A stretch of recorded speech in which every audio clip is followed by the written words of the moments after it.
भारत रूस का सस्ता तेल खरीदने के लिए हमारे डॉलर का उपयोग कर रहा है। अपने रशियन पार्टनर्स के साथ मिलकर इंडियन रिफाइनर्स ब्लैक मार्केट के ऑयल को रिफाइन कर रहे हैं और मुनाफा कमा रहे हैं।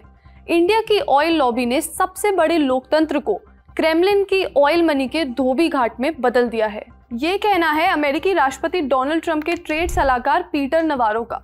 उन्होंने कहा है कि यूक्रेन में शांति का रास्ता नई दिल्ली से होकर गुजरता है। 28-29 अगस्त की रात उन्होंने सोशल मीडिया एक्स पर लिख मारा थ्रेड और लगा दिए इल्जाम। लेकिन क्यों कहा ऐसा और कितना सच है उनके बयानों में? भारत पर उनका हमला कितना सही है? आज इन सवालों के जवाब ढूंढने की हम कोशिश करेंगे। साथ ही जानेंगे कि ट्रम्प टैरिफ का जवाब भारत क्या देने वाला है। जवाब देना जरूरी भी है क्योंकि इस टैरिफ की तपिश भारतीय रुपए और शेयर बाजार में भी पड़ती दिख रही है। इन खबरों के साथ अन्य जरूरी खबरें भी हम डिस्कस करेंगे, तो चलिए शुरू करते हैं। नमस्ते, मेरा नाम है श्रुति और आप देख रहे हैं लल्लन टॉप का डेली फाइनेंशियल बुलेटिन खर्चा पानी। Brought to you by Subharti University. Subharti University, one of the leading universities of North India. Exciting college life and top placements. Join Subharti University, Meerut. Donald Trump के 50% tariff अब लागू हैं। उनके चहेते Peter Navarro ने अपने thread में भारत पर कई आरोप लगाए हैं। आरोप नंबर 1, 50% टैरिफ अब लागू हो गया है। यह सिर्फ भारत के अनुचित व्यापार का मामला नहीं है, यह पुतिन की युद्ध मशीन को भारत द्वारा दी गई वित्तीय सहायता को खत्म करने का मामला है। आरोप नंबर 2, अमेरिकी उपभोक्ता भारतीय सामान खरीदते हैं जबकि भारत अमेरिकी सामानों पर मोटा टैरिफ लगाता है और अमेरिका का सामान भारत में टिक नहीं पाता है। भारत हमारे डॉलर का इस्तेमाल रियायती दरों पर रूसी कच्चा तेल खरीदने के लिए करता है। आरोप नंबर 3, इंडियन रिफाइनरीज अपने रूसी साझेदारों के साथ मिलकर ब्लैक मार्केट वाले तेल को रिफाइन करती हैं और अंतरराष्ट्रीय बाजार में बड़ा मुनाफा कमाती हैं, जबकि रूस यूक्रेन के खिलाफ अपने युद्ध के लिए इससे ही पैसा जुटाता है। आरोप नंबर 4, यूक्रेन पर रूस के हमले से पहले भारत के आयात में रूसी तेल का हिस्सा 1% से भी कम था, आज 30% से ज्यादा, यानी रोजाना 15 लाख बैरल से भी ज्यादा यह तेल भारत अपने लोगों के लिए नहीं खरीद रहा है, वह भारतीय मुनाफाखोरों का काम है। इसके साथ खून खराबे और तबाही की अतिरिक्त कीमत भी जुड़ी है। आरोप नंबर 5, भारतीय रिफाइनर्स सस्ता रूसी तेल खरीदते हैं, उसे प्रोसेस करते हैं और यूरोप, अफ्रीका और एशिया को ईंधन निर्यात करते हैं, प्रतिबंधों से बचते हुए।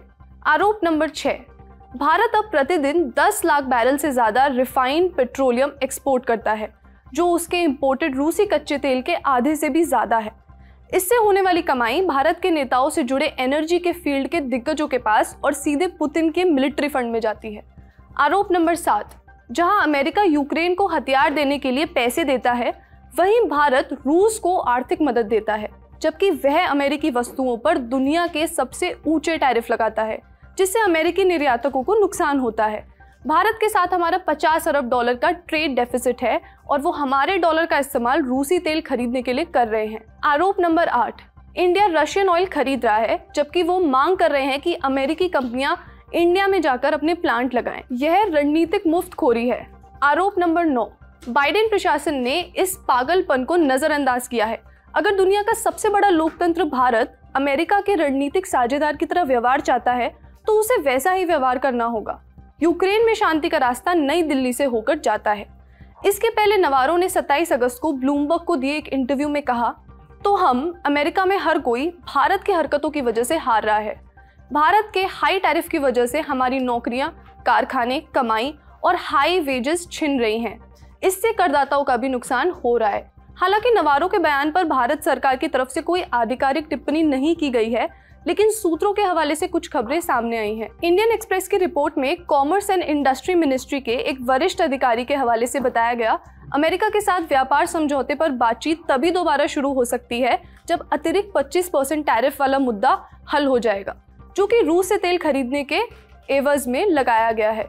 इस रिपोर्ट में बताया गया है कि अमेरिका को 25 अगस्त को बातचीत जारी रखने के लिए एक टीम भारत भेजनी थी, लेकिन ट्रंप ने भारत द्वारा रूस से तेल की खरीद को डील ब्रेकर के रूप में पेश करने के बाद अमेरिका ने बातचीत रोक दी। अधिकारी ने कहा, अगर हम व्यापार समझौता करते हैं और अतिरिक्त टैरिफ अभी भी लागू हैं, तो यह हमारे निर्यातकों के लिए कोई मायने नहीं रखेगा। लेकिन इंडिया की ओर से प्रयास चल रहे हैं। टाइम्स ऑफ इंडिया में छपी एक रिपोर्ट कहती है कि टैरिफ की मार आसान करने के लिए भारत ने लॉबिंग में भी काफी पैसे लगाए, लगभग हर महीने 2.5 करोड़ रुपए। लॉबिंग मतलब ऐसे समझ लीजिए कि ताकतवर लोगों के साथ मीटिंग करना किसी मध्यस्थ के माध्यम से, जिससे हम सामने वाले की बात समझ सके और सामने वाला हमारी बात समझ सके। इस रिपोर्ट में कहा गया कि पहले पाकिस्तान ने अपनी लॉबिंग से अमेरिका में मजबूत स्थिति बना ली थी, जिससे भारत पीछे रह गया था। अब ट्रंप के 50% टैरिफ आने की वजह से भारत ने अमेरिका के साथ अपने डिजिटल और राजनीतिक रिश्ते मजबूत करने की कोशिश की है ताकि ट्रेड की मुश्किलों को कम किया जा सके। लेकिन अभी भी टैरिफ का असर छोटे व्यापारियों और एक्सपोर्टर्स पर काफ़ी ज़्यादा पड़ रहा है। सवाल ये है कि इतनी लॉबिंग में इतना पैसा खर्च करने से असली फ़ायदा होगा या नहीं। क्या ये प्रयास भारत की स्थिति ठीक कर पाएंगे? ये आगे चलकर हमें देखना होगा। ये सारी मुश्किलें आम लोगों और छोटे कारोबारियों को भी प्रभावित कर रही हैं। कैसे प्रभावित कर रही हैं? अलग अलग क्षेत्रों में नौकरियों में छटनी से लेकर उत्पादन तक धीमा पड़ने की खबरें आ रही हैं। बाजार पर भी इसका असर पड़ रहा है। शुक्रवार 29 अगस्त को भारतीय रुपया भी अपने सबसे निचले स्तर तक चला गया। आज डॉलर के मुकाबले रुपया 7 पैसे की गिरावट के साथ 87.7 पर खुला और लगभग 88 रुपए प्रति डॉलर के रिकॉर्ड निचले स्तर तक लुढ़क गया। इसका कारण है ट्रंप टैरिफ। जानकारों का कहना है कि ट्रंप के टैरिफ के बाद विदेशी निवेशक यानी FIIs का भारत के मार्केट पर भरोसा थोड़ा हिला है, इसलिए वो हमारे मार्केट से पैसा निकाल रहे हैं। इसलिए रुपया कमजोर हुआ क्योंकि डॉलर की मांग बढ़ गई। साधारण भाषा में कहें तो जब विदेशी निवेशक भारत से पैसा बाहर निकालते हैं तो रुपया गिर जाता है। अगर ट्रेंड देखें तो चालू वित्त वर्ष यानी 1 अप्रैल 2025 से अब तक भारतीय रुपया 2.6% और इस साल जनवरी से 2025 में 2.47% गिर चुका है। बिजनेस स्टैंडर्ड की रिपोर्ट की माने तो शेयर बाजार की स्थिति अभी भी नाजुक बनी हुई है। जानकार मान रहे हैं कि विदेशी निवेशक अगस्त 2025 में 28,905 करोड़ मूल्य के भारतीय शेयर बेच सकते हैं। झटके और भी लग सकते हैं। ब्रोकरेज फर्म जेफरीज के क्रिस वुड इमर्जिंग मार्केट्स ने कहा है कि टैरिफ से भारत की अर्थव्यवस्था को 55 से 60 अरब डॉलर यानी 4,85,000 करोड़ का सीधा झटका लगेगा। फाइनेंस मिनिस्ट्री का अनुमान है कि अमेरिकी टैरिफ का असर भारत से अमेरिका को होने वाले करीब 55% एक्सपोर्ट्स पर पड़ सकता है। इंडियन एक्सप्रेस की एक खबर में कॉमर्स मिनिस्ट्री के एक अधिकारी ने कहा, उद्योग जगत को आशंका है कि अब अमेरिका से उनके ऑर्डर कम हो जाएंगे और इससे नकदी की कमी होगी। मुझे कई ऐसी कंपनियों का पता है जो पूरी तरह से अमेरिकी बाजार पर निर्भर हैं। खास तौर से कपड़ा, जेम्स एंड ज्वेलरी, केमिकल और अन्य क्षेत्रों में चुनौतियां होंगी। सरकार उद्योगों की मदद करे ऐसा भी ये कंपनियां चाह रही हैं, यानी स्थिति गंभीर है। भारत की सरकार ने भी तेजी से दूसरे देशों का रुख किया है। चीन और रशिया की बात निकली है तो वो शायद आने वाले वक्त में हमारे लिए एक वैकल्पिक बाजार बने। लेकिन हम क्या करें? हमारा घरेलू बाजार कैसा हो, इस पर भी चीजें निर्भर करती हैं। हम ज्यादा इंसाइट के लिए इंडियन एक्सप्रेस में छपे प्रताप भानु मेहता के ओपिनियन पीस का रुख करते हैं। प्रताप भानु मेहता कहते हैं कि गलती इंडियन कैपिटलिज्म की है। वेट, कैपिटलिज्म मतलब जहां लोग अपने पैसे या संसाधन का इस्तेमाल खुद का व्यवसाय चलाने और मुनाफा कमाने के लिए करते हैं। बाजार खुला है इसलिए सबको बराबर मौका मिलता है, पर क्या बाजार सच में सबके लिए खुला है? भारत में बिजनेसमैन जो पूंजी लगाते हैं वो अक्सर सिर्फ लोन लेके और ज्यादा पैसा कैसे बनाए ये सोचकर लगाते हैं, ना कि ये सोचकर कि एक वर्ल्ड क्लास प्रोडक्ट बनाना है। वो कैपिटल अक्सर रिसर्च एंड डेवलपमेंट या प्रोडक्ट बिल्डिंग से बहुत दूर होती है। इसलिए बहुत ही कम कंपनियों के नाम हैं जिन्हें आप अपनी उंगलियों पर भी गिन सकते हैं, वो भारत ने दुनिया को दी हैं। सरकार के आंकड़ों के हिसाब से तो बिजनेस करने का माहौल देश में बेहतर ही हुआ है, जिसे हम ईज ऑफ डूइंग बिजनेस भी कहते हैं। लेकिन अगर ये आंकड़े सच हैं तो भारत में प्राइवेट इन्वेस्टमेंट आगे क्यों नहीं बढ़ रहा है?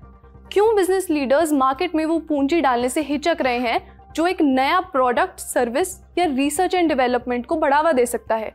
यह गुत्थी कैसे सुलझेगी? भारत का कैपिटलिज्म कब अपना काम करना शुरू करेगा? ये सवाल उठाते हैं प्रताप भानु मेहता। मार्केट और घर के अंदर और क्या प्रयास किए जा सकते हैं, सुनते हैं एक्सपर्ट से। अमेरिका के 50% टैरिफ लगाने के बाद परिस्थिति सचमुच गंभीर हो गई है उन एक्सपोर्टर्स के लिए, खासकर जो केवल और केवल अमेरिका के लिए सामान बना रहे थे। और अगर हम शहरों में जाएं, जयपुर है, नोएडा है, गुड़गांव है, तिरुपुर है, सहारनपुर है, मुरादाबाद है और ना जाने कितने शहर हैं, सूरत है, जहां से छोटे बड़े बहुत बड़े एक्सपोर्टर्स काम करते थे, अमेरिका को सामान भेजते थे। करीब करीब अगर हम प्रभावित नंबर्स की बात करें तो 50 से 60 बिलियन डॉलर्स का ये चोट लग सकती है। और इस मार्केट को वियतनाम, बांग्लादेश, इंडोनेशिया जैसे देश कब्जा करने की कोशिश कर सकते हैं, क्योंकि उनका सामान हमसे सस्ता हो जाएगा अगर वो सामान बना पाए तो।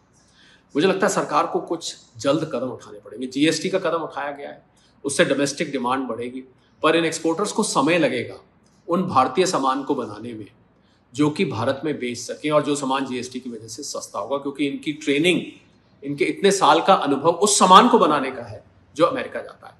वैकल्पिक मार्केट यानी कि ऑल्टरनेट मार्केट ढूंढने में भी समय लगेगा। बहुत बड़ा विश्व है, यूरोप है, साउथ ईस्ट एशिया है, फार ईस्ट है, अफ्रीका है, लैटिन अमेरिका है, यूरेशिया है, जापान है, बहुत बड़ी दुनिया है, पर उन ऑर्डर्स को ढूंढने में वक्त लगेगा। सरकार को क्या चाहिए, एक्सपोर्ट क्रेडिट की मुझे लगता है एक स्कीम लॉन्च कर देनी चाहिए उन लोगों के लिए जो कि दूसरी मार्केट के लिए निवेश करना चाहते हैं। उनके लिए आसान टर्म्स पर एक्सपोर्ट के क्रेडिट को लॉन्च किया जा सकता है। ये खबर यहीं तक। अब आपके काम की एक और खबर। इस फाइनेंशियल ईयर के फर्स्ट क्वार्टर की जीडीपी ग्रोथ रेट फोरकास्ट से कई ज्यादा आई है। आरबीआई ने अनुमान लगाया था 6.5%, लेकिन 29 अगस्त को नेशनल स्टैटिस्टिकल ऑफिस के जारी आंकड़ों के मुताबिक जीडीपी की ग्रोथ रेट आई है 7.8%। जीडीपी क्या है? हिंदी में सकल घरेलू उत्पाद कहते हैं, ग्रॉस डोमेस्टिक प्रोडक्ट। सकल का मतलब सभी, घरेलू माने घर संबंधी, यहाँ घर का आशय है देश। उत्पाद का मतलब है उत्पादन, प्रोडक्शन। कुल मिलाकर देश में हो रहा है हर तरह का उत्पादन। उत्पादन कहाँ होता है? कारखानों में, खेतों में। कुछ साल पहले इसमें शिक्षा, स्वास्थ्य, बैंकिंग और कंप्यूटर जैसे अलग अलग सेवाओं यानी सर्विस सेक्टर को भी जोड़ दिया था। इस तरह उत्पादन और सेवा क्षेत्र की तरक्की या गिरावट का जो आंकड़ा होता है उसे ही हम जीडीपी कहते हैं। ये था आज का खर्चा पानी। आप देखते रहिए द ललन टॉप। शुक्रिया।